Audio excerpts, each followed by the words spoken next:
The Wonderful Wizard of Oz, by L. Frank Baum. Chapter 5. The Rescue of the Tin Woodman. When Dorothy awoke, the sun was shining through the trees and Toto had long been out chasing birds around him and squirrels. She sat up and looked around her. There was the Scarecrow, still standing patiently in his corner, waiting for her.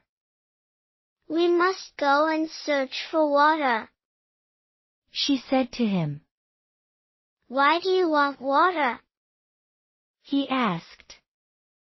"To wash my face clean after the dust of the road, and to drink, so the dry bread will not stick in my throat. It must be inconvenient to be made of flesh," said the Scarecrow thoughtfully. "For you must sleep, and eat, and drink. However, you have brains, and it is worth a lot of bother to be able to think properly." They left the cottage and walked through the trees until they found a little spring of clear water, where Dorothy drank and bathed and ate her breakfast. She saw there was not much bread left in the basket, and the girl was thankful the Scarecrow did not have to eat anything, for there was scarcely enough for herself and Toto for the day.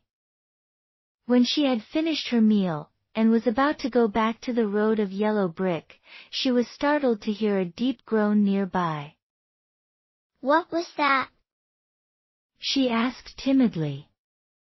"I cannot imagine," replied the Scarecrow. "But we can go and see." Just then another groan reached their ears, and the sound seemed to come from behind them. They turned and walked through the forest a few steps, when Dorothy discovered something shining in a ray of sunshine that fell between the trees. She ran to the place and then stopped short, with a little cry of surprise.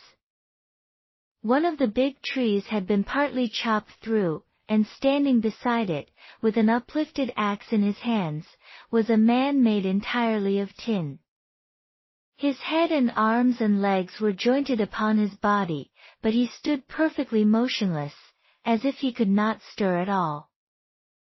Dorothy looked at him in amazement, and so did the Scarecrow, while Toto barked sharply and made a snap at the tin legs, which hurt his teeth. "Did you groan?" asked Dorothy. "Yes," answered the Tin Man. "I did.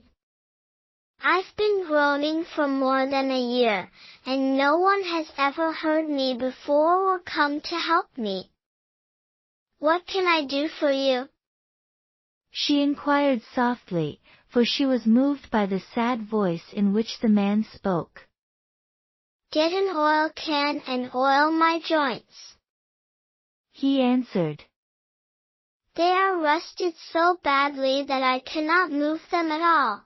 If I am well oiled, I shall soon be all right again. You will find an oil can on a shelf in my cottage." Dorothy at once ran back to the cottage and found the oil can, and then she returned and asked anxiously, "Where are your joints?" "Oil my neck first," replied the Tin Woodman. So she oiled it, and as it was quite badly rusted, the Scarecrow took hold of the tin head and moved it gently from side to side until it worked freely, and then the man could turn it himself. "Now oil the joints in my arms," he said. And Dorothy oiled them, and the Scarecrow bent them carefully until they were quite free from rust and as good as new. The Tin Woodman gave a sigh of satisfaction and lowered his axe, which he leaned against the tree. "This is a great comfort," he said. "I have been holding that axe in the air ever since I rusted, and I'm glad to be able to put it down at last. Now, if you will oil the joints of my legs, I shall be all right once more." So they oiled his legs until he could move them freely, and he thanked them again and again for his release, for he seemed a very polite creature, and very grateful. I might have stood there always if you had not come along, he said. So you have certainly saved my life. How did you happen to be here? We are on our way to the Emerald City to see the Great Oz, she answered. And we stopped at your cottage to pass the night. Why do you wish to see Oz? He asked.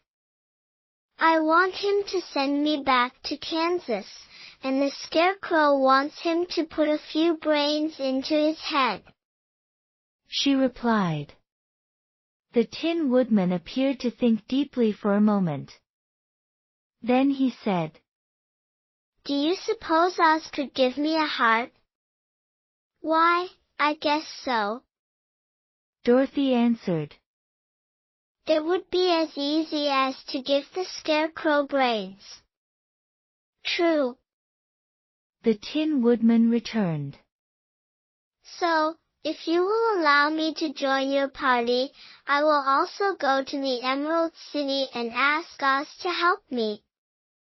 Come along, said the Scarecrow heartily, and Dorothy added that she would be pleased to have his company. So the Tin Woodman shouldered his axe and they all passed through the forest until they came to the road that was paved with yellow brick. The Tin Woodman had asked Dorothy to put the oil can in her basket. For, he said, if I should get caught in the rain and rust again, I would need the oil can badly. It was a bit of good luck to have their new comrade join the party, for soon after they had begun their journey again they came to a place where the trees and branches grew so thick over the road that the travelers could not pass.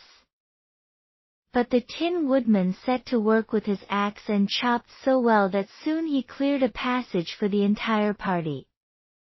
Dorothy was thinking so earnestly as they walked along that she did not notice when the Scarecrow stumbled into a hole and rolled over to the side of the road. Indeed, he was obliged to call to her to help him up again.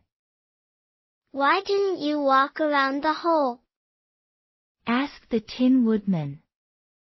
I don't know enough, replied the Scarecrow cheerfully. My head is stuffed with straw, you know, and that is why I am going to Oz to ask him for some brains. Oh, I see, said the Tin Woodman. But, after all, brains are not the best things in the world. Have you any? inquired the Scarecrow. No, my head is quite empty, answered the Woodman. But once I had brains, and a heart also, so, having tried them both, I should much rather have a heart. And why is that? asked the Scarecrow. I will tell you my story, and then you will know. So, while they were walking through the forest, the Tin Woodman told the following story. I was born the son of a woodman who chopped down trees in the forest and sold the wood for a living. When I grew up, I too became a wood chopper, and after my father died I took care of my old mother as long as she lived. Then I made up my mind that instead of living alone I would marry, so that I might not become lonely. There was one of the Munchkin girls who was so beautiful that I soon grew to love her with all my heart. She, on her part, promised to marry me as soon as I could earn enough money to build a better house for her, so I set to work harder than ever. But the girl lived with an old woman who did not want her to marry anyone, for she was so lazy she wished the girl to remain with her and do the cooking and the housework. So the old woman went to the Wicked Witch of the East, and promised her 2 sheep and a cow if she would prevent the marriage. Thereupon the wicked witch enchanted my axe, and when I was chopping away at my best one day, for I was anxious to get the new house and my wife as soon as possible, the axe slipped all at once and cut off my left leg. This at first seemed a great misfortune, for I knew a one-legged man could not do very well as a wood chopper. So I went to a tinsmith and had him make me a new leg out of tin. The leg worked very well, once I was used to it. But my action angered the wicked witch of the east, for she had promised the old woman I should not marry the pretty Munchkin girl.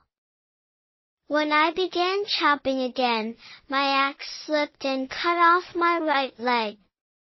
Again I went to the tinsmith, and again he made me a leg out of tin.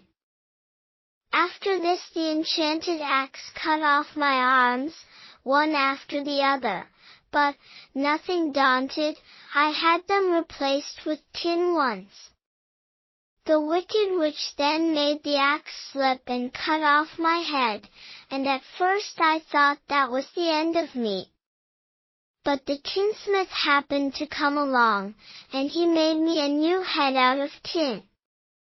I thought I had beaten the wicked witch then, and I worked harder than ever, but I little knew how cruel my enemy could be. She thought of a new way to kill my love for the beautiful Munchkin maiden, and made my axe slip again, so that it cut right through my body, splitting me into 2 halves. Once more the tinsmith came to my help and made me a body of tin, fastening my tin arms and legs and head to it, by means of joints, so that I could move around as well as ever. But, alas! I had now no heart, so that I lost all my love for the Munchkin girl, and did not care whether I married her or not. I suppose she is still living with the old woman, waiting for me to come after her. My body shone so brightly in the sun that I felt very proud of it, and it did not matter now if my axe slipped, for it could not cut me. There was only one danger, that my joints would rust. But I kept an oil can in my cottage and took care to oil myself whenever I needed it.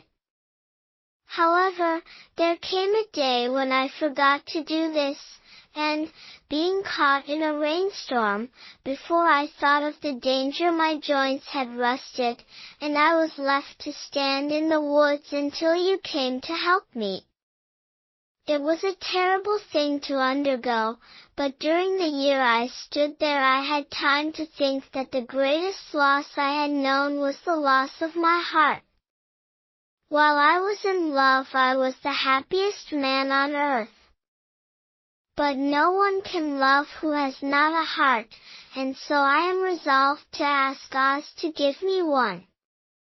If he does, I will go back to the Munchkin maiden and marry her.